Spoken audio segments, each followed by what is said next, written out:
Yo, what's up guys? In this quick tutorial we will learn how to make these really cool looking star glow effects in After Effects. And as we can see, on the highlights of these footage we have these star glowing things going on, and I just made another before and after footage to make it more visible. So as soon as these effects are applied we get these nice glow effects. And this one is super simple. It basically is just two effects and no plugins at all, so let's just go right into it.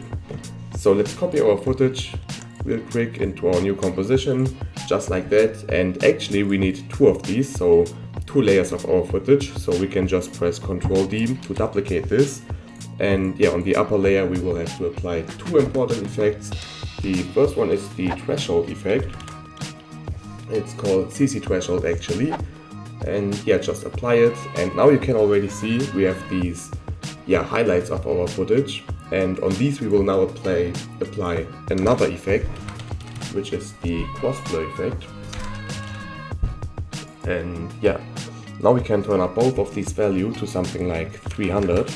And you can already see where this is going. So we have our highlights layer basically, and we will just blur this into star shapes. And let's make sure to check the repeat edge pixels box here, because otherwise we will get some glitches on the edges. And now we can also change the transfer mode to something like screen or lighten, depending on what you think looks cooler. And now we actually can see our original footage. So we have to change the mode of the upper layer to add, and this will just remove the black background and we have it on top of everything.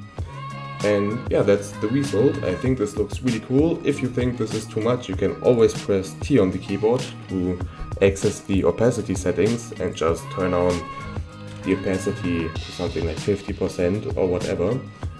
But that's it for this one. I hope you enjoyed this and see you next time.